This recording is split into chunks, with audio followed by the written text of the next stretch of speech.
Hello there, back again on a stunningly beautiful day. It's January 9th, it's Thursday, and the sun is shining, the sky is blue. How can it get any better than this? And today's poem that I would like to read is by someone, and you can't, if you do a poetry challenge, I believe you can't get around her. It's absolutely impossible. It's, of course, I'm talking about Emily Dickinson. And she is probably one of America's greatest and most original poets of all time.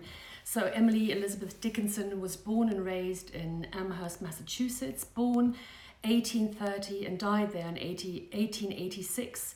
And her poetry was actually first published 4 years after her death in 1890.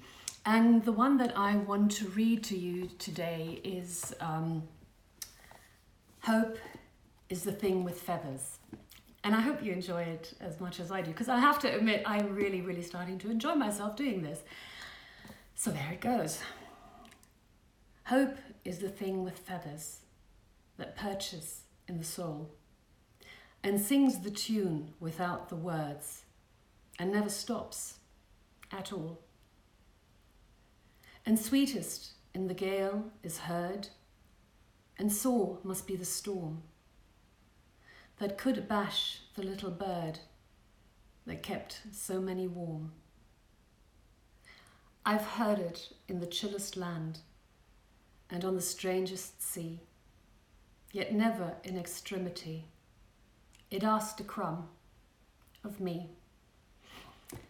And of course, I mean, you can't get around Emily Dickinson, as I already mentioned, so I'm pretty sure in the the rest of the year, you will hear a lot of her as well. And it is as with all forms of art for me, is I'm absolutely no specialist, but poetry or literature or art or music is concerned. I can only say I like it or I don't like it. It speaks to me or it doesn't speak to me. And I have to say that no matter what the intentions of the artists were. And of course, always depending on your personal situation, of what you're dealing with at the moment, what you're feeling, how you're feeling, you perceive these things very differently. But I think that's the beauty in all art forms, that it either speaks to you or it doesn't, and in different situations, different things happen to you. So stay open, be open to all forms of, be it poetry, be it literature, be it art, be it anything. I try to be as well. So I'll be back tomorrow, and thanks again for being here.